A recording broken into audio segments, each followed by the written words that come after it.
The asteroid field in Sector 7 Delta was millions of miles long and was full of broken rocks and space junk that had been floating around for longer than people had been on Earth.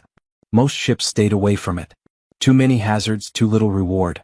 But 3 months ago, a crew mining in deep space found something that changed everything. They called it the Leviathan. At the observation window of the research ship Prometheus, Dr. Sarah Chin stared at the huge structure that was floating in the distance. Even from 5 miles away, the thing was incomprehensible in size. It dwarfed their ship by a factor of 20, maybe more. The hull was dark, almost black, but it didn't seem to reflect light. Instead, it seemed to absorb it, which made it look empty and creepy. "Nothing yet?" she asked without turning around. Dr. Marcus Webb let out a heavy sigh behind her. He had been scanning for 6 hours straight. Nothing. No power signatures, radiation, or heat emissions. I would think we were looking at a very detailed asteroid that looked like a ship if I didn't know better.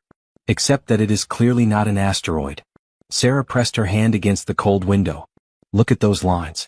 That's planned building. Those are corridors, chambers, what looks like propulsion systems." Marcus rubbed his tired eyes. "I know what it looks like, Sarah. But all of our tests say it's dead. Totally inactive. 3 of the best xenoarchaeologists have looked at the outside. We've sent in synthetic intelligence probes. Nothing gets a response. What about the signs?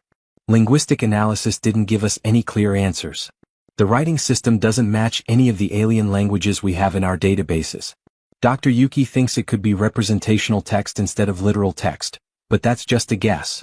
Sarah finally looked away from the window.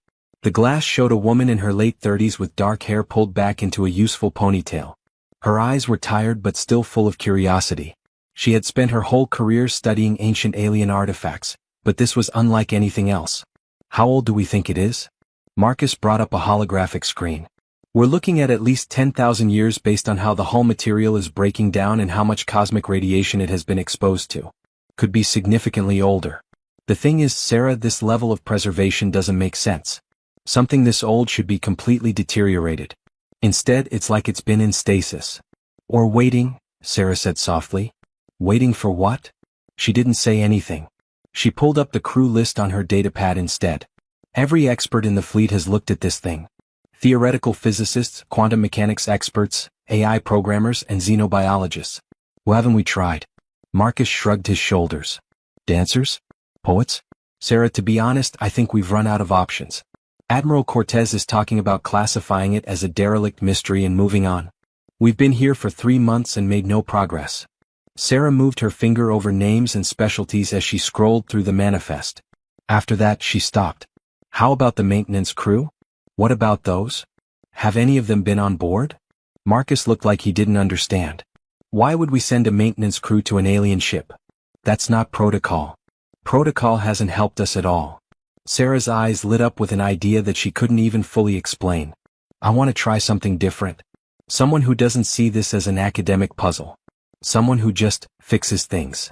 "You're joking." "I'm not. Get me someone from maintenance. Someone who is good with their hands and knows how machines work on an intuitive level." Marcus stared at her like she'd lost her mind. "Sarah, this could be the most important archaeological find in all of human history. You want to send a mechanic?" "Yes," she said with conviction. "That's exactly what I want to do." Cale Morrison was working on a propulsion regulator in the maintenance bay of the Prometheus 3 decks below when his boss found him. "Morrison, command wants to talk to you." Cale didn't look up. He could hear the faint whine of the regulator's internal gyros and feel the vibration through the wrench he was holding. "Tell them I'm busy. This secondary coil is about to break, and if it does, we'll lose the port side's maneuvering thrusters." Dennis, his boss, crossed his arms and looked stern. "The secondary coil passed its inspection yesterday. The secondary coil is tricking the diagnostic systems." Cale made one last change and got a smooth, clean hum in return. "There. That's better. What did you say?" Dennis shook his head. He'd worked with Cale for 2 years now and still didn't understand how the kid did it. Morrison didn't have any advanced degrees. He'd learned his trade in the merchant fleet, working on cargo haulers and mining rigs. But for some reason he could find problems that advanced AI systems missed.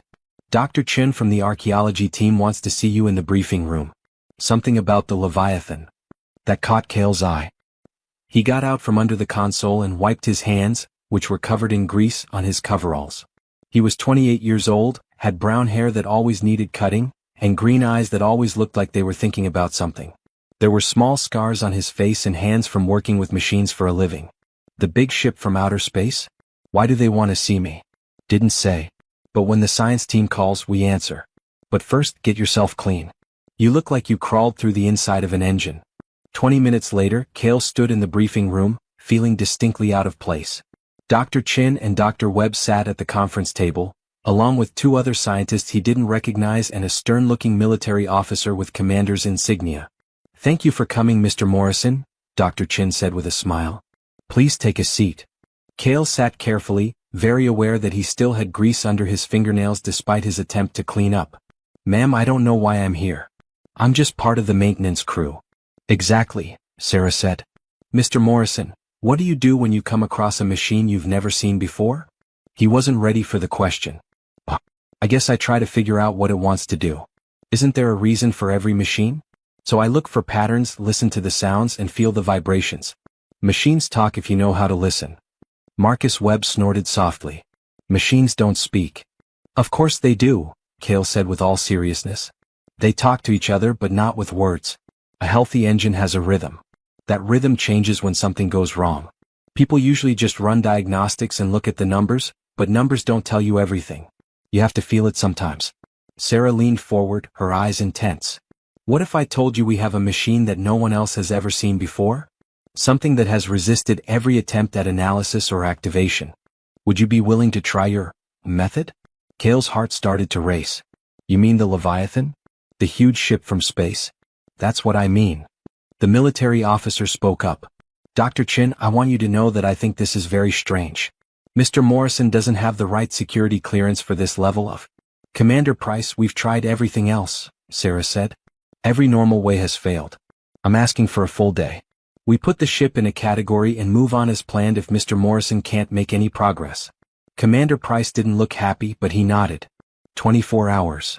But he goes in with a full security detail and is watched all the time. Sarah looked back at Kale. "Mr. Morrison, what do you say? Want to see something that is really impossible?" Kale thought about the propulsion regulator he'd just fixed, the way he'd felt the problem before he could measure it. He thought about all the weird machines he had brought back to life by being patient and using his gut instinct. "Yes, ma'am," he said quietly. "That would be great." The shuttle ride to the Leviathan took 20 minutes.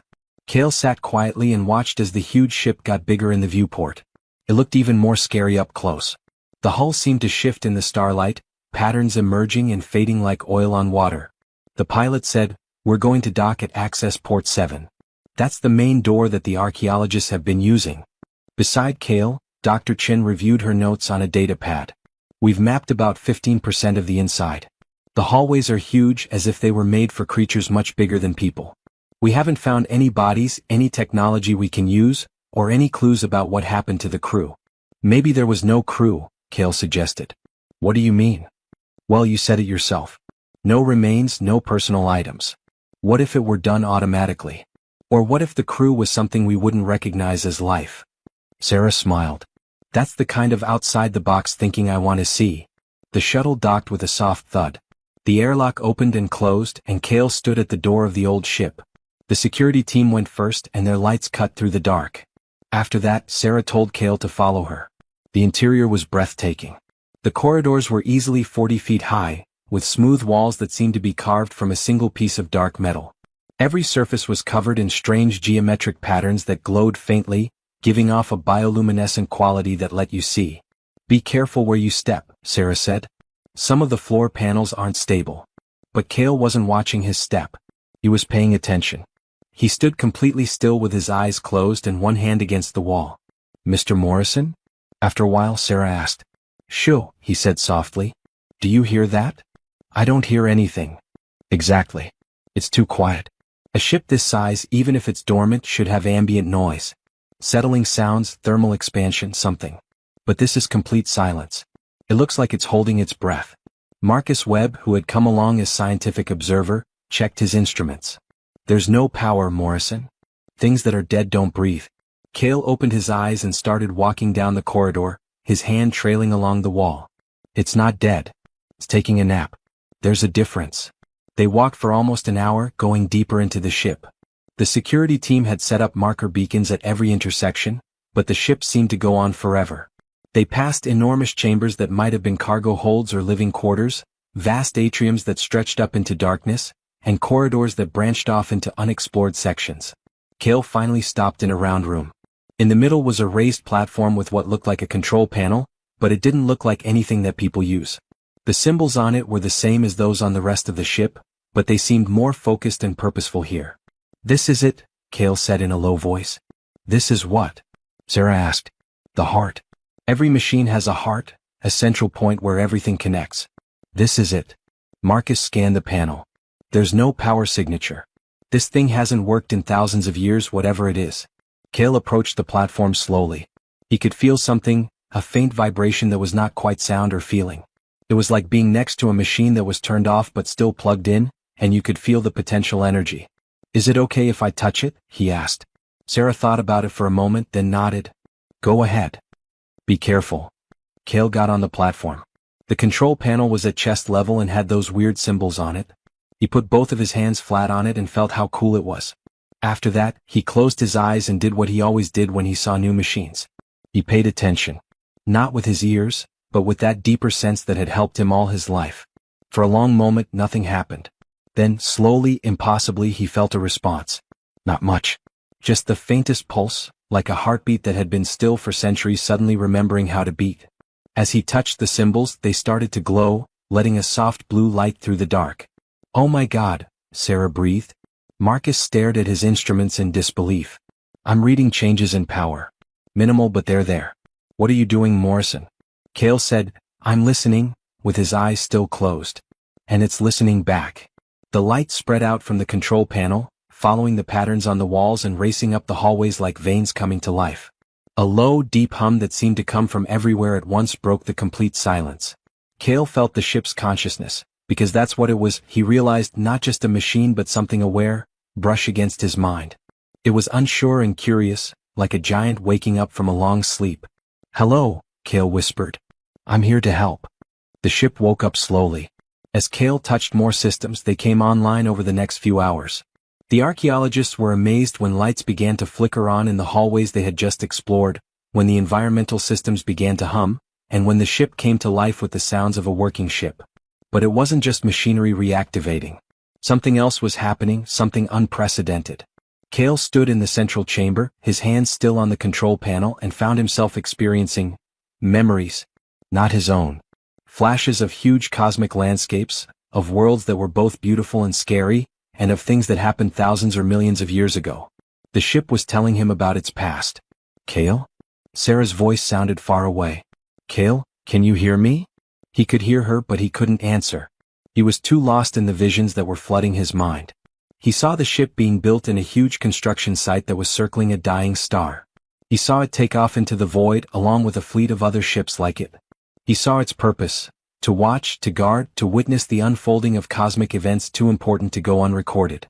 He could tell now that the Leviathan wasn't its real name. It was something much more complicated that human vocal cords couldn't make.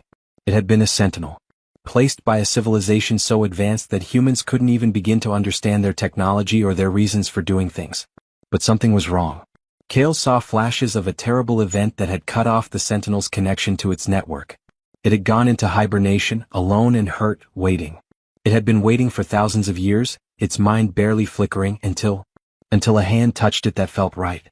That felt like a new sense of purpose. Kale gasped and let go of his hands.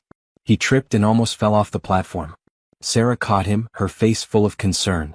"What happened? You stood there for 20 minutes without saying a word."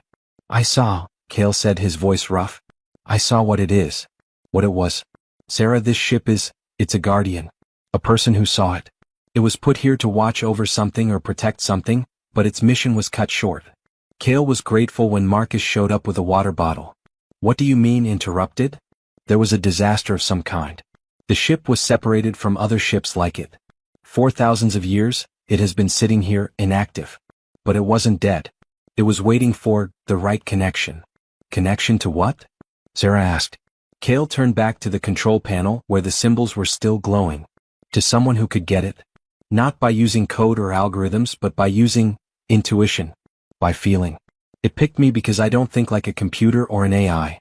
I think like someone who works with machines and knows that they are more than just parts and systems. Sarah helped him sit down on the edge of the stage.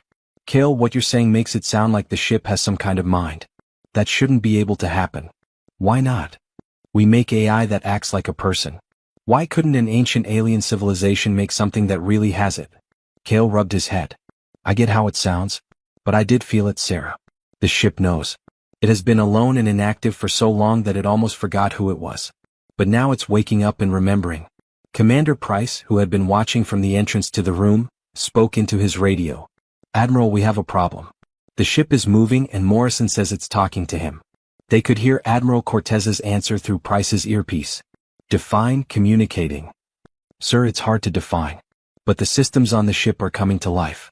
We're picking up energy signatures that are in line with a working spacecraft. Don't touch anything else. I'm sending the whole team. Chin, don't let that mechanic touch the controls until we know what's going on. But Kale was already back up, drawn back to the control panel. It's not dangerous. He's trying to tell me something. Something important. Kale, please step back, Sarah said firmly. We need to be careful. He looked at her and she was surprised by how intense his eyes were. Sarah, this ship has been waiting for 10,000 years. It has facts and knowledge about things we can't even think of. We can't just turn it off now because we're scared. I'm not afraid. I'm careful. There's a difference. Kale took a deep breath and made himself wait. Okay. What if I could show you what I'm going through? Would that be helpful? How would you go about doing that? He pointed to the control panel. Touch it. With me. The ship is reacting to people and the way they think. It might be able to talk to you too. Marcus shook his head. Not a good idea. We don't know what kind of neural interface this thing uses. It could be harmful. Kale kept saying, it's not harmful. I'm okay. Actually better than fine. I feel connected. Like I'm part of something bigger. Sarah looked at Commander Price, who shrugged. It's up to you, Doctor. But just so you know, I think this whole thing has gone off script. Sarah said, this is all off script. She walked over to Kale and stood next to him on the platform. If this fries my brain, I'm going to be very upset with you. Kale smiled. Noted. They both put their hands on the control panel. Nothing happened for a while. Then Sarah gasped as the visions came rushing into her mind. She saw what Kale had seen, the ship's creation, its purpose, its long loneliness. But she also saw something else. She saw bits and pieces of star systems, strange events that couldn't be explained, and cosmic events that the Sentinel was built to watch and record. And in the middle of it all, she saw a place. A certain point in space that the ship had been protecting before its systems broke down. When she pulled her hands away, tears were running down her face. Oh my God. Kale, do you know what this means? I think so, he said softly. The ship's mission wasn't complete. It was meant to protect something and make sure that something was seen and recorded. And now that it's awake, it wants to finish what it started. Marcus was writing down everything in a hurry. What was it supposed to keep safe? What was it protecting? Sarah wiped her eyes and her scientific mind was already racing ahead to what this meant. I don't know for sure. The information is broken up. But I saw enough to know that it matters. Very important. This ship has information about cosmic events that people have never even seen. Commander Price stepped up. Are you saying that this alien ship wants to go somewhere? To finish an old job? Yes, Kale said. But it can't do it by itself. It needs help. Needs.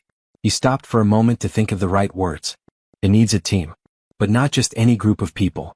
It needs people who can do more than just program it. It needs that human touch, the ability to change and make things up as you go. It needs you, Sarah said in a soft voice. Kale looked around the huge room at the glowing symbols, and at the old technology that was responding to his touch in ways that no computer system had ever done before. He remembered his life before this, when he worked in the maintenance bay of a research ship fixing engines and figuring out how to fix systems. Easy work. It is satisfying in its own way but not very much. He was now standing in the middle of a 10,000-year-old alien ship that had somehow picked him, a simple mechanic, to help it finish its cosmic mission. Yes, he finally said. I believe it does. For the next 72 hours, everything was crazy. The news of the Sentinel's awakening spread quickly through the fleet, and the derelict alien ship became the most important find in human history. Scientists, soldiers, and engineers rushed onto the ship, all eager to learn more about this one-of-a-kind discovery. But something strange kept happening. The systems would respond to Kale, but they didn't seem to notice anyone else's attempts to talk to them. The experts were always angry about it. Dr. Harrison Reeves, a cybernetics expert who had traveled 3 weeks to get to Sector 7 Delta, stood in the central chamber with his team and watched in disbelief as Kale casually turned on a holographic display that had resisted all of their high-tech tools. "It's not possible," Reeves said quietly. "He doesn't know anything about advanced systems architecture or xenotechnology. He is only a mechanic." Sarah, who had become a bit of a protector for Kale because the scientific community was so angry, smiled. "That's why it works for him. He isn't trying to break into the system or make it work. He's hearing it and feeling it. This ship doesn't want to be told what to do. It wants to be known." Kale could hardly hear them. He was looking at the holographic star map in front of him, which showed the Sentinel's patrol route from thousands of years ago. The ship had been talking to him more clearly over the past few days, but not with words. Instead, it shared thoughts, feelings, and pictures. He was learning how to read them. He pointed to a part of the display where the hologram flickered and pixelated and said, "The corruption is here. Something broke the navigation protocols. That's why it couldn't complete its mission." Marcus Webb looked closely at the bad data. "Are you able to fix it?" "I think so. But I need to get to the main processor directly. The ship is telling me where it is, but..." He thought about it for a moment. "But what?" Sarah asked. "It's afraid. Not of damage to the body but of the repair process itself. These systems haven't been used in a long time. It is dangerous to fully reactivate them. What if the damage is too bad? What if it forgets what it was supposed to do?" Dr. Reeves laughed. "You are giving alien technology human traits. Ships don't get scared." Kale looked at him. "This one does. I know because I can feel it. And right now it's scared but hopeful. It wants to fulfill its purpose, but it's afraid it's too broken to succeed." "Listen to yourself," Reeves said with a wave of his hand. "You're saying that a machine can feel things. Why is that so hard to believe?" Kale shot back. "We put a lot of effort into making AI that acts like a person. What if this civilization figured out how to create intelligence that actually experiences consciousness? Just because we can't measure it with our tools doesn't mean it's not real." Admiral Cortez came into the room before Reeves could say anything. The 60-year-old career officer had been skeptical of the entire situation, but even he couldn't deny the results. The Sentinel was undeniably active, and it was responding exclusively to Kale Morrison. "Give me a status report," Cortez said. Sarah moved forward. "Admiral, we've come a long way. The ship's main systems are working and we've been able to map most of the inside. It looks like Mr. Morrison has set up a stable connection with the ship's main consciousness." "Central consciousness," Cortez said again, this time in a flat voice. "Doctor, are you really saying that this thing is alive?" "I'm suggesting it's more than just a machine. The lines between technology and consciousness may not be the same for the person who built this ship." Cortez looked at Kale. "Can you move this ship, Morrison?" "Yes, sir. But I'm not sure we should." "Not yet." "Why not?" Kale gestured to the holographic display. "The ship's original mission was to protect a certain area and keep an eye on some cosmic events. I need to know exactly what we're dealing with before we go anywhere. We don't want to mess up something we don't understand by mistake." Cortez said impatiently, "That's why I have a team of experts here. With respect, Admiral, the experts can't communicate with the ship." "I can. And the ship is telling me that its mission is critically important. Not just to the person who built it but maybe to the whole area of space. Maybe to everyone." Cortez was quiet for a moment, and it was hard to tell what he was thinking. He finally said, "You have 48 hours to fix whatever's broken and figure out what this mission is all about. After that, I'll decide whether we take control of this ship or leave it here and put it in a category." "Got it?" "Yes, sir." Sarah touched Kale's shoulder after Cortez left. "Are you okay?" "Yes. Just tired." He looked at the corrupted data in the hologram. "I need to get to the main processor. Will you come with me?" "Of course." The main processor was deep inside the ship, in areas that no one had ever been to before. Kale was sure of where he was going, thanks to the mental map the Sentinel gave him. Sarah followed with a portable light, marveling at the intuitive understanding Kale seemed to have of the vessel's layout. They finally got to a huge room that was full of what looked like crystals floating in a web of energy fields. The crystals pulsed with soft light, creating patterns that hurt to look at directly. "This is it," Kale said with a sigh. "The core memory of the ship. It keeps everything it's ever seen and every piece of information it's ever collected here."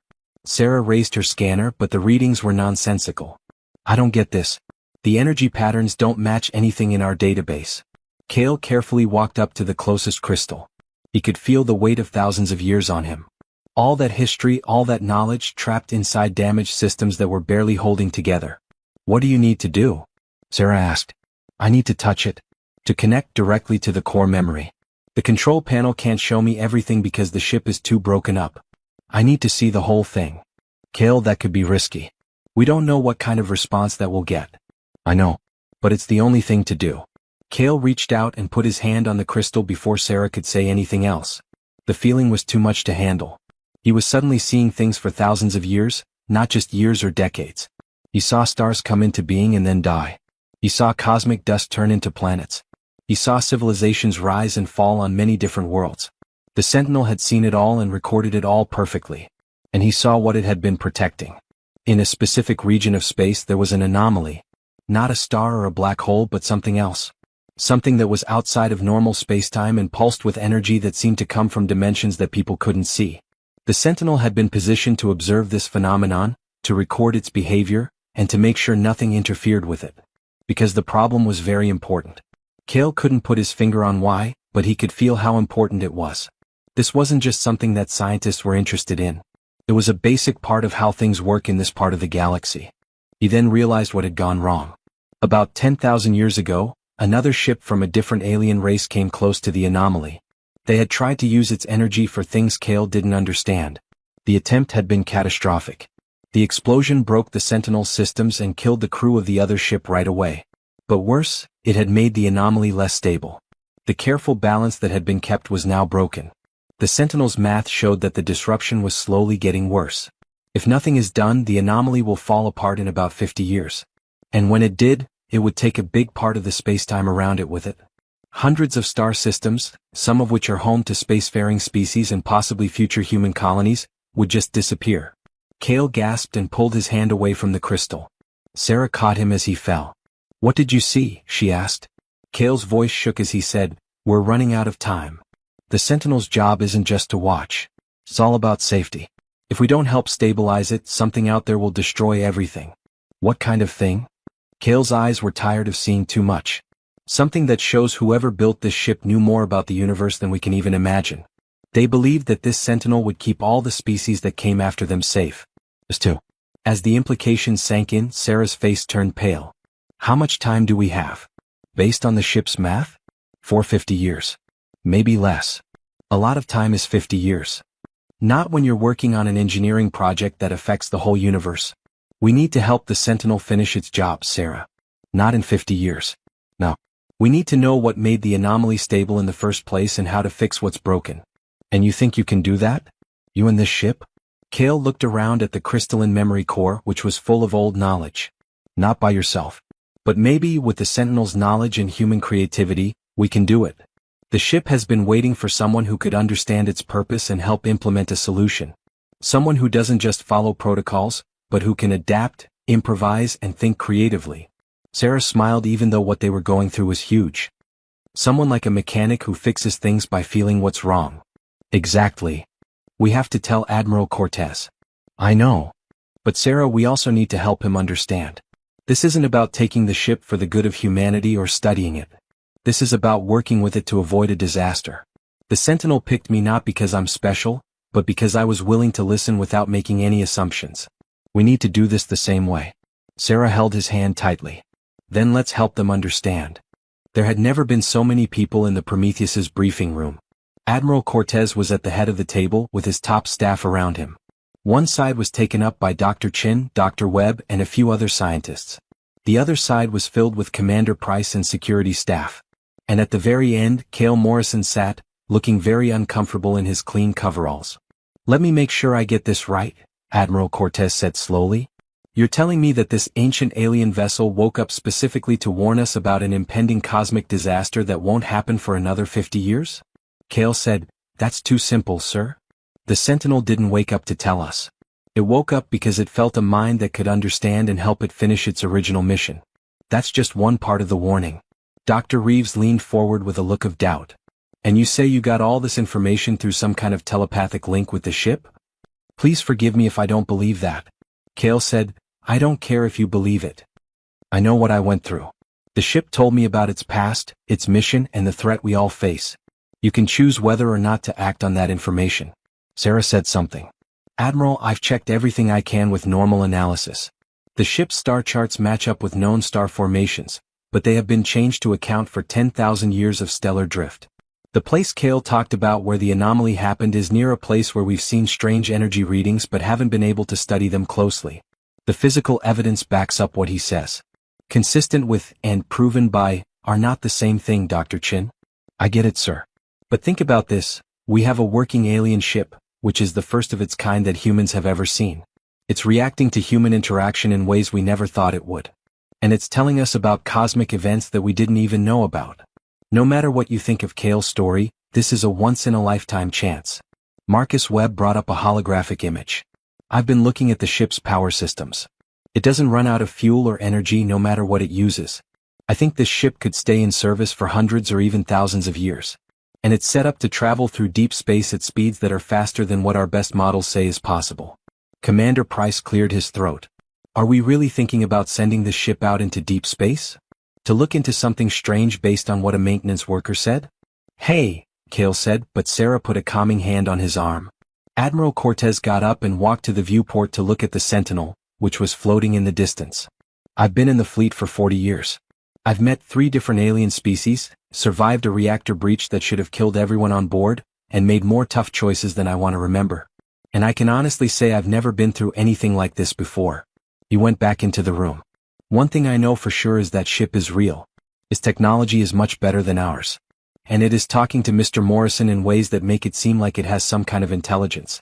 I don't know if the threat he's talking about is real, blown out of proportion, or totally misunderstood. So what do we do? Sarah wanted to know. Cortez went back to his seat. We look into it. Can you fly the Sentinel, Morrison? Yes, sir, with help. The ship wants to go back to the anomaly. It will help me, but I'll need a crew to do things I'm not trained to do. Engineering help, checking navigation, and scientific analysis. You'll have it. Cortez looked at everyone at the table. Dr. Chin, you will be in charge of the scientific team. Dr. Webb, help with engineering. Commander Price, pick a group of guards. We'll bring the Prometheus along for support, but the Sentinel will be the main ship. Dr. Reeves got up suddenly. Admiral, this is crazy. We shouldn't just fly off into the unknown because of strange visions. We should study this ship in a safe way. Dr. Reeves, I see your point. But you can stay here with the research outpost if you want. Anyone else want to object? The room was quiet. Okay. We leave in 72 hours. Morrison, I want you to use that time to learn everything there is to know about the ship's systems. Take whoever you need to help. Dismissed. Sarah stayed behind with Kale as the room emptied. Are you okay? That was very strong. I'm okay. It's just a lot of work. What if I didn't see what I thought I saw? What if I got the ship's purpose wrong? Then we'll work it out together. Kale, I've spent my whole career studying alien civilizations and artifacts. My gut tells me you're right about this. The Sentinel chose you for a reason. Kale was able to smile weakly. I hope its judgment is better than mine. There was a flurry of activity during the 72 hours. Kale spent most of his time on the Sentinel, learning how to use its systems by both direct interface and old-fashioned mechanical intuition. He found out that the ship's propulsion worked by changing the way spacetime worked, making a bubble of different physics around the ship. He learned how to get around its maze-like hallways, how to read the symbolic language that covered every surface, and how to sense the ship's changing consciousness as different systems came online. And over time he put together a crew. Of course, Sarah was his first choice. She was very valuable because she knew a lot about science and was willing to think outside the box. Marcus Webb volunteered for engineering because he was interested in the challenge of combining human and alien technology. Commander Price put Lieutenant Amy Torres, a decorated pilot, in charge of navigation as a backup. David Park, a young linguist, joined to help figure out the symbolic language. Dr. Lisa Grant, a medical officer, joined the crew to keep an eye on their health during what was sure to be a one-of-a-kind trip. Kale stood in the Sentinel's command chamber, which he now thought of as the bridge, on the morning of departure. He watched as his small crew got used to their stations. The control interfaces had gotten used to being touched by people, and they got easier to use every time. It was like the ship was learning from them while they were learning from it. All stations say they're ready, Lieutenant Torres said. The Prometheus is ready to follow our lead. Kale put his hands on the central control panel and felt the ship's consciousness greet him with a familiar warmth. Sentinel, are you ready to go home? The answer didn't come in words, It came in a wave of determination and something like joy. The ship had been waiting a long time to do what it was made for. It finally had the partner it needed. Set a course for the anomaly, Kale said. Let's finish what you started. The Sentinel's engine started up with a deep, resonant hum. The ship that had been quiet and still for 10,000 years now sang with a new purpose. Kale felt the weight of the cosmic alliance they had made as the ship sped deeper into space, powered by technology that humans were just starting to understand. A mechanic and an old Sentinel, human creativity and alien knowledge, working together to keep a part of space safe from a threat that went beyond species. It wasn't likely. It had never happened before. It was just what the universe needed. 3 weeks into their trip, the Prometheus and the Sentinel traveled together through parts of space that no human had ever been to before. The ancient ship moved with a grace that belied its size. Its propulsion system made ripples in spacetime that the Prometheus's sensors had a hard time figuring out. Kale was on the bridge of the Sentinel most of the time, and his hands were almost always on the control panel. There was a stronger bond between him and the ship. He could now feel its moods, yes, moods, more clearly than ever before. He felt uneasy in his chest when something bothered the ship. There was a feeling of satisfaction when systems worked well. Dr. Grant was worried about this change. During a routine medical scan, she told him, "Your neural patterns are changing. Nothing dangerous, but your brain is definitely processing information differently. Feels like you're learning a whole new way to think." "Is that bad?" Kale asked, even though he already knew the answer. "I don't know. This has never happened before. You're literally making a relationship with alien technology that helps both of you. We don't know what the long-term effects will be." Sarah, who was there for the test, held Kale's hand. "We'll keep a close eye on it. But Lisa, you need to know that what Kale is going through isn't a medical problem. It's talking. The ship is teaching him how to speak its language." "A language that rewrites neural pathways?" Lisa said with doubt. "Please forgive me if I'm not completely okay with that." "I'm fine," Kale said over and over. "Actually, I'm better than okay. I can now understand things that I couldn't before. It's not just about the ship.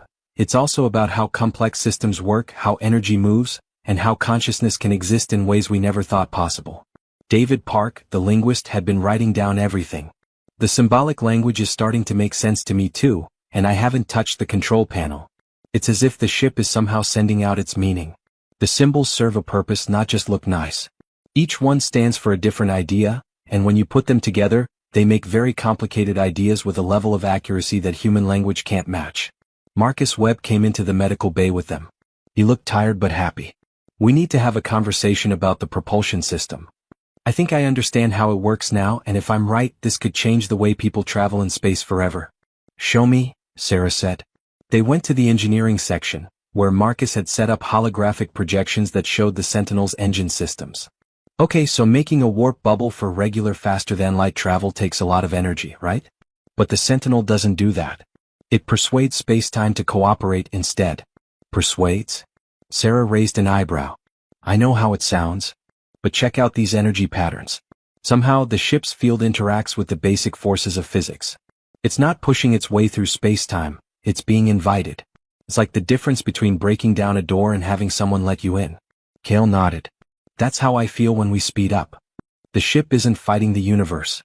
It's working with it." "That shouldn't be possible based on what we know about physics," Marcus said. "But it's clear that it's not. Whoever built the Sentinel knew more about reality than we do now." The bridge called Lieutenant Torres. "We're getting close to the anomaly's influence zone's outer edge. Sensors are showing strange numbers." People rushed to the bridge. Space looked normal through the window, but the instruments told a different story. Gravitational waves moved past them in ways that shouldn't be possible. The readings for energy changed a lot. Even the way faraway stars looked like they were moving and changing.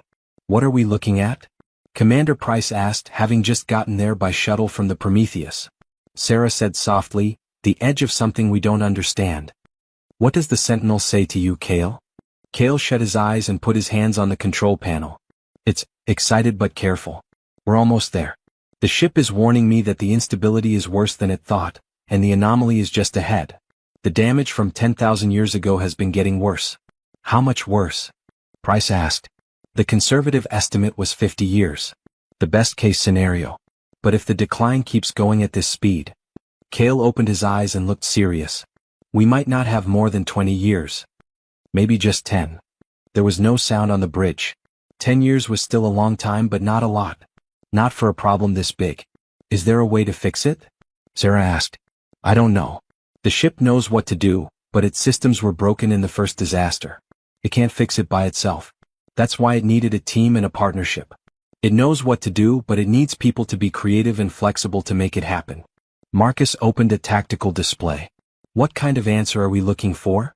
Cale said, the anomaly is a naturally occurring phenomenon, putting his thoughts from the ship into words. A point where more than one dimension meets. It's stable under normal circumstances, and even better, it's helpful. It makes some kinds of strange particles that keep the fabric of spacetime stable over light years. Without it, this whole part of the galaxy would be at risk of huge gravitational distortions. David said, so it's like a cosmic support beam. That's right. But 10,000 years ago, that other ship tried to get its energy, and it broke the intersection point. It's slowly coming apart now. If it falls apart, the dimensional boundaries will break, which will cause hundreds of systems to fail. Price didn't seem to believe it. And the Sentinel knows how to fix it? People who knew a lot about dimensional physics built the Sentinel in ways we can't even begin to understand. Yes, it knows the theory. But putting a theory into practice is not the same as making it work. That's where we come in. So, what's the first thing to do? Sarah asked. Cale could feel the ship's response coming through their link. We need to get closer. Close enough for the Sentinel to send out its observation probes and make a detailed map of the anomaly's current state. Then we'll know for sure what we're up against. Torres looked over her tools. Sir, I should warn you, the spatial distortions are only going to get worse as we approach. This could be dangerous. Cale said, dangerous is relative. If we don't do this, billions of people from many different species will die when the anomaly falls apart. I believe that's riskier than a bumpy ride. Price thought about it for a moment and then nodded. Go ahead. But be careful. Torres, work with the Prometheus. If this goes wrong, I want them ready to leave right away. Yes, sir. The Sentinel moved forward, gliding through space that was becoming more and more distorted with an ease that human technology couldn't match. It looked like reality bent through the viewport. Stars turned into long lines. Colors that weren't in the normal spectrum showed up. At one point, Cale could have sworn he saw a reflection of the bridge on the view of space outside, as if they were looking into a cosmic mirror. Spatial distortion at 300% normal, Torres said, her voice tight. 400. 500. These readings don't make any sense. They make sense to the ship, Cale said in a calm voice. His link to the Sentinel kept him grounded. He could feel the ship changing its fields to make up for the distortions. It was using senses that humans didn't have. Then they saw it. The anomaly was in the middle of the distortion field. It was both beautiful and scary at the same time. Think of a soap bubble that didn't reflect light but instead reflected dimensions. It looked like reality was folding in on itself around it, making patterns that hurt to look it straight on. It sent out waves of energy in colors that had no names, and through its semi-transparent surface, you could see other realities come and go. But it was broken. Cale could see it clearly now. There were cracks all over its surface like lightning that had stopped. At times, the dimensional boundaries had gotten so thin that they were almost see-through. And at the center, where all the dimensions should have met perfectly, there was something wrong. A tear in the very fabric of reality that was slowly but surely getting bigger. Oh my God, Sarah said. It's beautiful. It's dying, Cale said softly. And if it dies, we all die with it. The Sentinel sent out its probes, which were crystalline devices that looked more like living things than machines. They spread out around the anomaly and used sensors to scan it for things that human science couldn't see. Data came back to the ship and then went to Cale through the ship. He now understood the whole problem. The damage wasn't just physical, it was deep down. The intersection of the dimensions had been knocked out of place. To fix it, they would have to literally change the borders between realities, re-anchor the point where they meet, and fix the tears in a way that would let the anomaly stabilize itself. It was, in short, the hardest engineering problem that people had ever had to solve. And they had to figure it out with technology they didn't really understand, with the help of an alien mind and the creativity of humans. Is it possible? Price asked, looking at Cale's face. For a long time, Cale was quiet. He smiled after that. You know what? I believe it can. We will need all of our resources and probably the help of the smartest people on Earth. But yes, I believe we can do this. Then we should get going, Sarah said. 10 years isn't as long as it sounds when you're trying to save the galaxy. The data that the Sentinel's probes sent back was unlike anything that scientists had ever seen before. For 3 days, the crew worked around the clock to interpret the information, correlating the ship's measurements with human theoretical physics. Sarah set up a war room aboard the Sentinel, covering the walls with holographic projections showing the anomaly from every conceivable angle. She told the team that the dimensional intersection involves at least 7 different planes of reality. The Sentinel says 11, but our tools can only find 7. Each plane is kept at a certain frequency of resonance. The intersection is stable when all the lines are in the right place. Marcus pointed to a part that was broken. But these 3 planes are not in the right place. He checked his math and found that the resonance was off by 0.003%. That sounds small, but it's a huge problem at this scale. How do we make it better? Commander Price wanted to know. Cale said, that's when things get tricky. He'd been working with the Sentinel's memory banks, accessing ancient records of similar repairs. The people who built this ship had technology that could change the boundaries between dimensions. They could make certain resonance frequencies and keep them stable while the natural forces moved around. Price said, we don't have that technology. No, but we have something they don't. We can change. The people who built the Sentinel were working with known factors and physics that could be predicted. But 10,000 years of damage have made things very different. We don't just need their technology, we need to use it to solve problems with people. David Park had been looking at the symbolic language that goes along with dimensional theory. I've been looking into the technical details of the ship. The probes it deployed aren't just sensors, they're also emitters. They can make energy fields at very specific frequencies. We might be able to make a resonance pattern that brings the dimensional planes back into alignment if we could get them to work together. That's brilliant, Sarah said. It's like using tuning forks to get an orchestra to play together. But the timing would have to be perfect. We're talking about coordination at the quantum level. The Sentinel can handle the quantum calculations, Cale said. But it needs people to help come up with the creative solution. It knows what the final product should look like, but it doesn't know how to get there with broken systems and not enough resources. Lieutenant Torres looked at the tactical display. How close would we have to be to make this happen? Very close, Marcus admitted. The probes would need to be positioned within meters of the anomaly's surface. And someone would have to change them by hand in real time as the repairs were going on. Someone being me, Cale said. The ship can help me make the changes, but I need to be able to use it myself. Someone who can tell when something is wrong and come up with a way to fix it. Dr. Grant shook her head. Absolutely not. The radiation alone would kill you in a matter of minutes. Not to mention how gravity changes things. That's why I won't be going in a regular EVA suit, Cale explained. The Sentinel has something better. Show them, he said to the ship. A section of the floor irised open, revealing a chamber below. Inside, there was something that looked like a suit of armor made of the same crystal material as the ship's probes. It glowed softly and pulsed as if it were alive. Is that what I think it is? Marcus asked in amazement. An EVA suit made by the people who built the ship. It makes its own protective field, connects directly to the wearer's neural patterns, and can work in places that would kill anyone else right away. The Sentinel kept it in storage just in case. Just in case a human mechanic had to make repairs to the dimensions, Sarah said with a small smile. The ship was thorough in its preparation. Stop, Price said. You're going to put on alien technology that is 10,000 years old and fly into a cosmic anomaly that is ripping reality apart? That's crazy. Yes, sir, it is, Cale said. But it's also important. The Sentinel can't send out the probes and fix things at the same time. It needs someone out there who can work with its systems. And I'm the only one who has the neural connection to do that. Price looked at Admiral Cortez, who had been watching the video from the Prometheus. Admiral, it's your call. For a moment, Cortez was quiet. Morrison, are you absolutely certain this is the only way? Yes, sir. The ship and I have talked about all the other options. This is it. Then you have authorization. But I want every safety measure in place. Chin, you need to keep an eye on his vital signs. Grant, get ready for emergency medical care. Torres, I want the Prometheus to be ready to help right away if this goes wrong. Is everyone clear? A chorus of yes, sir echoed through the bridge. Cortez told Cale, good luck, son. Bring yourself back in one piece. The preparation took another day. The crystalline EVA suit had to be calibrated to Cale's neural patterns, a process that involved him spending hours in meditation-like states while the Sentinel adjusted the suit's interface.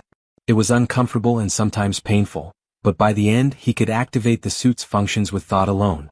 Sarah spent those hours with him when she could, helping him and sometimes taking his mind off of what he was about to do. Do you ever wonder why the Sentinel chose you specifically? She asked during one calibration session. Kale thought about the question while lying in the suit chamber, where the crystalline material flowed around him like liquid light. Every day. I'm nobody special, Sarah.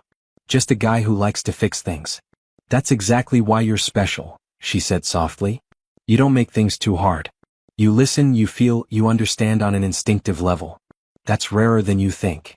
What if I fail? What if I go out there and can't get it to work? Then we try something else. But Kale, I've been watching you work on this ship for weeks. You've done things that should be impossible. You've teamed up with an alien mind after being apart for 10,000 years. You are the only one who can do this. Kale sat up as the suit made its last adjustment. The crystal-like material had become a perfect second skin that responded to even the smallest of his thoughts. He moved his fingers around and saw energy patterns move across the suit's surface. He said, "It feels right. Like it was always supposed to be this way." Sarah said, "Maybe it was. Maybe the universe has a sense of humor, and it decided a mechanic from Earth was exactly who needed to save multiple galaxies." Kale smiled. "If the universe has a sense of humor, it's a weird one." On launch day, I was both excited and scared. The entire crew assembled on the bridge to watch as Kale prepared for his extravehicular mission. He stood in the crystalline suit, which had sealed itself completely, making a self-contained space that looked more natural than technological. "Starting the pre-flight checklist," Torres said. "Life support is at its best. Green propulsion systems. The neural interface is stable." Dr. Grant kept an eye on Kale's vital signs.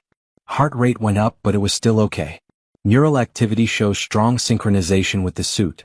"You're all set, Kale?" "Sentinel, are the probes ready?" Kale wanted to know. Their connection carried the ship's response. "Ready. Waiting. Okay, let's do this." The airlock opened and closed and Kale stepped out into space. But not space like usual. The area around the anomaly was twisted, bent, and folded in ways that were hard to describe. The void was painted with colors that shouldn't be there. Gravity pulled in multiple directions simultaneously. Time itself seemed to flow in a strange way, with moments stretching and compressing at random. The suit compensated automatically, creating a stable bubble of normal physics around him. Kale could see the probes around the anomaly waiting for his command, thanks to his neural link with the Sentinel. He said, "I'm in position." Beginning probe calibration. What followed was part science, part art, and part something humanity had no words for.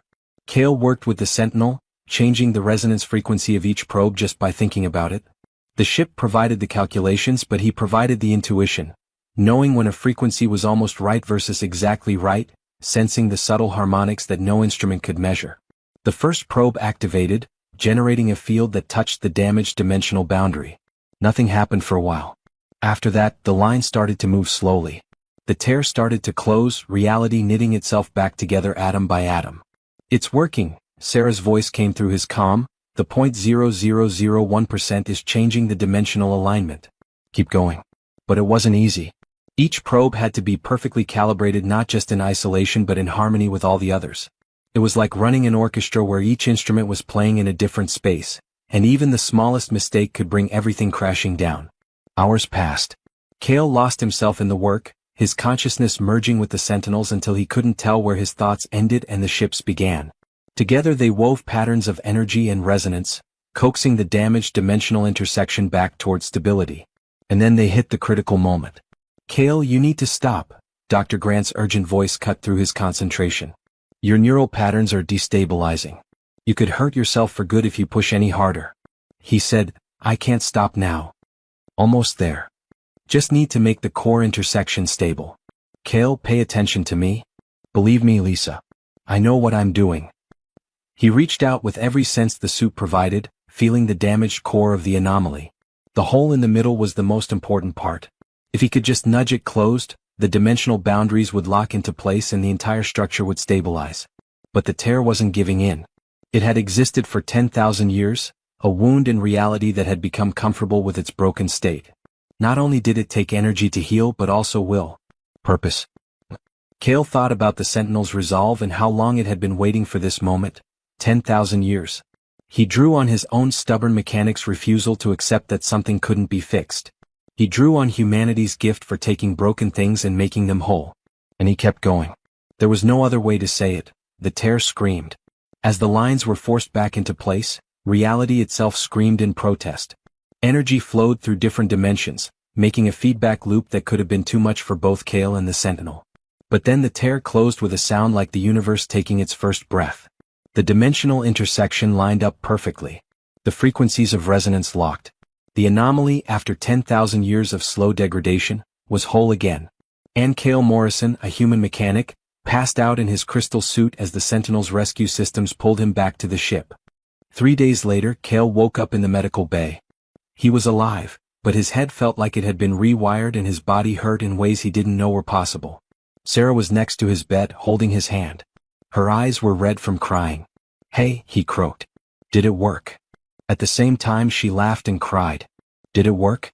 Kale, you saved billions of lives in many systems. The anomaly is completely stable now. Better than stable, it's thriving." "Yes, it worked." "Good. That's good." He tried to sit up but found he couldn't quite manage it. "How bad is it?" Dr. Grant appeared with her medical scanner. "You're lucky to be alive. You should have died from the neural strain. The only reason it didn't is because the Sentinel apparently flooded your brain with protective nanoparticles at the critical moment. Even so, you've been unconscious for 72 hours while your neural pathways healed themselves. Will there be damage that lasts? Not sure. You've formed such a unique connection with the ship that our baseline measurements don't really apply anymore. But your cognitive functions seem to be fine, and the Sentinel says it's hard to translate, but it basically says you're properly integrated now." "What does that mean?" Sarah held his hand tight. "It means the connection between you and the ship isn't temporary anymore. You're connected for good. The Sentinel now sees you as part of itself and you see it the same way." Kale took in that information. "So I'm stuck with a 10,000-year-old alien ship as my permanent roommate?" "More like a permanent partner," Sarah corrected with a smile. "And before you worry, no, this doesn't control you or take away your autonomy. It's more like having a huge library and a very smart consultant who lives in your head. The ship won't get in the way of your choices or your life. It's just there. If you need it." "That's weird." "Everything about this is strange," Marcus said as he and Commander Price walked into the medical bay. "But it's also amazing. The information we got while fixing things is going to change how people think about physics forever. We are talking about Nobel Prizes, if there are any, for saving more than one galaxy." Price was more useful. "What's the status of the anomaly now?" Sarah said, "Completely stable. Better than the Sentinel's initial projections. The dimensional intersection is now making strange particles at the best possible levels. This means that the spacetime stabilization field is about 400 light-years wide. Every inhabited system in this area is now safe from gravitational distortions for the time being." "And what about the other aliens in the area?" Price asked. "Do they know what we did?" "Not yet," Marcus said. "But they will. The Sentinel's network is starting to come back online. It has been sending signals to other Sentinel ships all over the galaxy. Like ours, they've been sleeping but now they're waking up. And they're all getting the same message: the people helped. You can trust the people." Kale felt a strong emotion from the Sentinel through their link. Pride. Gratitude. "Oh." He asked, "What now?" Sarah smiled. "Now we go home. We tell you what we found, what we did, and how we did it.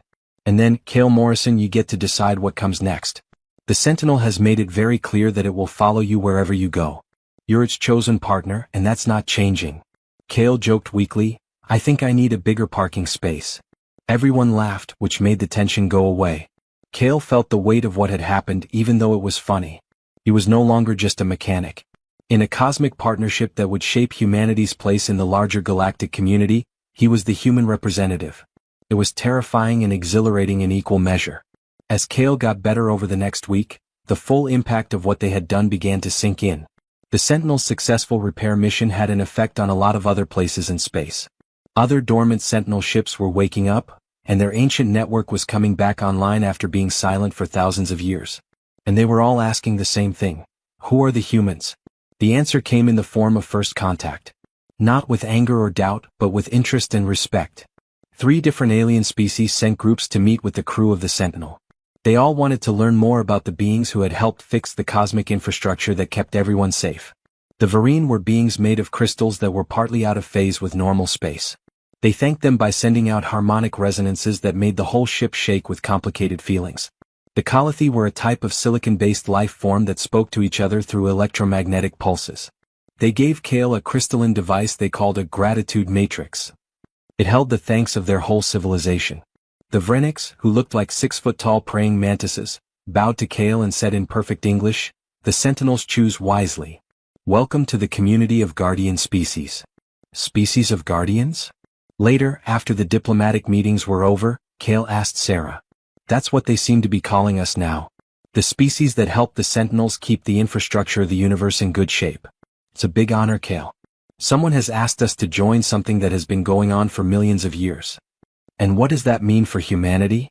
"It means we are no longer alone. It means we have friends, partners, and a reason to live other than just staying alive. It means that the Sentinel's decision to bond with you has changed the course of our entire species." Kale looked out the viewport at the anomaly, now pulsing with stable, beautiful energy. "That's a big job." "Yes, it is. But you don't have to do it all by yourself. We all don't. The whole point of the Guardian community is that we work together." Before they left for human space, Admiral Cortez held one last meeting. There were a lot of people in the conference room, including representatives from different species, human crew members, and holographic links to different authorities. "This mission began as an investigation of a derelict alien vessel," Cortez said. "It's coming to an end, but it's the start of a new era for humanity. It will take generations to fully understand the data we've gathered, the connections we've made, and the knowledge we've gained. But I want to make sure we understand what we've accomplished here." He pointed to a holographic display that showed the fixed anomaly and the huge area of space it protected. "We didn't just fix a system that was broken. We showed that people belong among the stars. That our unique way of solving problems, our creativity, our ability to adapt, and our willingness to work with people from all walks of life, makes us valuable members of the galactic community." Sarah got up. "Admiral, that's not enough. We showed that consciousness is more flexible than we thought. Kale's bond with the Sentinel shows that awareness can bridge technological and biological divides. It makes me think that there are lots of possible partnerships in the universe that we haven't even thought of yet." One of the Vreniks representatives clicked their mandibles to show they agreed. People don't often have the ability to connect intuitively. Most species approach technology as tools to be used. You approach it as potential partners to be understood. This is why the Sentinel chose one of you. This is why you succeeded where others would have failed. Kale, still somewhat weak but insisting on attending, spoke up. "I think I succeeded because I'm normal, with all due respect. I'm not a genius scientist or a military hero. I just fix things. And maybe that's what the universe needed, not someone to command the Sentinel but someone willing to listen to it and work alongside it." "That's wise for someone your age, Mr. Morrison," Admiral Cortez said. "And it's a lesson we'll bring back to Earth. We don't need to take over the universe. We need to join it, help it grow, and learn from it." At the end of the meeting, the Guardian species agreed to keep working together, sharing knowledge and helping each other. Humanity had officially joined an ancient network dedicated to maintaining the infrastructure of reality itself. As the room emptied, Sarah found Kale standing at the viewport, staring at the stars. "Thinking about home?" she asked. "Thinking about it all. A few months ago, I was just a maintenance worker on a research ship. Now I'm stuck on an old alien ship for good, and it looks like I'm part of some cosmic guardian network that protects people. It's surreal. Are you okay with it?" Kale was quiet for a moment, sensing the Sentinel's presence in his head. The ship didn't bother him, but it was always there, a huge, ancient mind that had decided to connect its purpose with his. "Yes," he finally said. "I believe I am. It's scary and too much to handle, but it's also right. It felt like everything in my life was leading up to this point. I fixed machines and made intuitive leaps, and all of that was practice for forming this partnership." Sarah smiled and said, "The universe works in strange ways. Tell me about it." They stood together in a comfortable silence, looking at the stars. The Sentinel hummed with happiness behind them. Its systems were back to normal and its purpose was new. The ancient vessel and the human mechanic. A strange partnership that had saved many lives and changed the course of history. And their trip was just getting started. It took 3 weeks for people to get back to space. The Sentinel and the Prometheus traveled together, but now they weren't alone. Representatives from the Varine, Calathi, and Vreniks went with them because they wanted to set up official diplomatic ties with Earth's government. They had heard news of their success before they arrived. By the time they got to the outer colonies, every communication channel was full of requests for interviews, briefings, and appearances. Kale Morrison, the mechanic who had fixed up an ancient alien ship and repaired cosmic infrastructure, became the most famous person on Earth in a single night. He hated every minute of it. He told Sarah, "I'm not good at speeches," as they got ready for another conference call with the United Space Council of Earth. "You don't have to be good at giving speeches. Just tell them what happened. Be yourself. I am a guy who fixes engines and tries to stay out of the spotlight. Well, that ship has already left. For real." She pointed out the Sentinel through the viewport. It now had a permanent escort of smaller ships, both human and alien, that followed it everywhere. The conference call went through and holographic screens showed dozens of faces. Continue 1:15 p.m. council members, military leaders, scientific advisors, and even the president of Earth herself. "Mr. Morrison," said Premier Catherine Walsh in a friendly way, "thank you for what you've done on behalf of all people. You've quite literally saved lives across multiple star systems and established humanity as a trusted partner in galactic affairs." "Thank you, ma'am," Kale said, not liking the praise. "But I didn't do it by myself. Everyone on the crew helped out, but the Sentinel was the most important person who helped me through everything. None of this would have been possible without its help and knowledge." "That brings us to an important question," one of the council members said. "What does the Sentinel ship plan to do with Earth? You say you're connected to it, but what does that mean for the freedom of people?" Kale felt the Sentinel's amusement through their connection. The ship thought human politics was cute and a little strange. Kale said, "The Sentinel doesn't want to control or affect human affairs. Its job is to keep the infrastructure of the universe in good shape and to watch over and protect things that keep spacetime stable. It chose to bond with me because it needed someone to help it finish its mission. The mission is over, but the partnership goes on." "Do you really have control over such a powerful alien ship?" another council member asked, sounding worried. "No, sir. It's not power. It's working together. The Sentinel decides what to do on its own. I can ask for things and it usually agrees because we both want the same things now. But I couldn't make it do anything that wasn't in its nature, and I wouldn't want to." Premier Walsh leaned in. "Mr. Morrison, the council has been talking about your special case. We'd like to suggest that you be the official link between humanity and the Sentinel network. You would work with our diplomats to coordinate with other Guardian species and help people learn how to take care of the universe's infrastructure." Kale blinked. "Ma'am, I'm not a diplomat. I'm a mechanic." "Exactly. You are a mechanic who knows these old ships better than anyone else. You don't see them as political tools or military assets. You treat them like partners. That's exactly how we need to look at things." Sarah squeezed his hand to show that she was rooting for him. "Can I have some time to think about it?" Kale wanted to know. "Of course. But I hope you think about it carefully. Humanity stands at a crossroads, Mr. Morrison. We can either accept our new role as Guardian species or hide away and miss this once-in-a-lifetime chance. Your choice will affect which way we go." Kale sat quietly for a long time after the call ended. "What are you thinking?" Sarah asked gently. "I never asked for any of this," I said. "I just wanted to understand the ship, to help it complete its purpose. Now I'm supposed to be the representative of all people in some ancient cosmic network? It's too much." Sarah agreed, "It is a lot. But Kale, no one else can do what you do. Your relationship with the Sentinel is special. And more than that, your way of thinking, your instinctive understanding and your desire to work together instead of controlling, are exactly what humanity needs to do as we join the Guardian community. What if I don't succeed? What if I choose the wrong thing? Then you'll learn from them and give it another shot. That's what it means to be human. We make mistakes and are not perfect. But we also change, make things up and keep going. The Sentinel picked you knowing all of that. It didn't want a perfect being. It wanted a real one." Kale felt the ship's agreement flowing through their connection. Being imperfect didn't mean you were weak. It was where creativity, growth, and unexpected solutions came from that rigid perfection could never give. "Okay," he finally said. "I'll do it. I will be the link between people. But I'm doing it my way, no fancy titles or political games. Just honest partnerships and finding solutions to problems." Sarah grinned.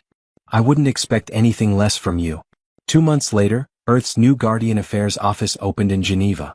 Compared to other diplomatic buildings, it was small and built to Kale's specifications. It was functional, welcoming, and had a big maintenance bay where he could still work with his hands when politics got too much for him. The Sentinel parked itself, if a ship that big could be said to park, in orbit above Earth, where it looked like a dark star moving slowly across the sky. It became a symbol of humanity's new place in the universe, and kids all over the world dreamed of one day connecting with ancient ships and discovering the secrets of the universe. Kale's days were split between diplomatic meetings with other Guardian species, coordinating maintenance of cosmic infrastructure, and training new candidates who showed potential for bonding with the other awakening Sentinel vessels. Sarah was in charge of the scientific division. Her job was to learn about and write down the technologies they were learning. Marcus headed engineering, figuring out how to integrate Sentinel technology with human systems without losing the intuitive approach that made the partnership work. 6 months after they got back, Cale stood on the office's observation deck on a quiet night and looked up at the Sentinel in orbit. Sarah came over with 2 cups of coffee. "Are you thinking about the anomaly?" "All the time. But also thinking about how weird life is. A year ago, I was working on propulsion regulators and trying to decide whether or not to renew my contract with the research fleet. Now I'm working with aliens to keep the infrastructure of reality itself in good shape. Do you have any regrets?" "Not a single one. It's scary and tiring, and sometimes I don't know what I'm doing. But it's also the most important thing I've ever done." Cale could feel the Sentinel's happiness through their bond. The old ship had a new purpose. It wasn't just there to watch but to work with others. And that partnership went beyond just Cale now. All of humanity was learning how to work with the Sentinels, using their special skills of being able to adapt and understand things without thinking about them. Sarah said, "Today I got a message from the Vreniks. They found 3 more Sentinels in far-off areas that are starting to wake up. They want to know if people would be willing to send people to help make connections. Of course, we'll need to train people, make sure they understand it's not about control but partnership. You could start a formal program like Guardian Liaison training or something." "Look at you, thinking like an administrator." "I hope not. I still love being a mechanic. The best kind of mechanic. The kind that fixes not only machines but also the gaps between species, between technology and consciousness, and between ancient purpose and modern need." They stood quietly and comfortably looking at the stars. Other Sentinels were waking up somewhere out there. Other strange things in space needed to be fixed. There were other partnerships that were waiting to happen. And people were ready to help, led by an unlikely hero who faced the universe's biggest problems the same way he fixed broken machines, with patience, intuition, and a willingness to listen. The Sentinel from long ago had chosen a human mechanic to help it remember what it was really meant to do. In doing so, it had also awakened humanity's true purpose, not to rule the universe but to take care of it. Not to rule through violence but to help through working together. Cale Morrison smiled up at his partner in space. The Sentinel hummed back, a sound only he could hear, full of love and excitement for the work that lay ahead. A person and an old ship together. An unlikely partnership that had a big impact on everything.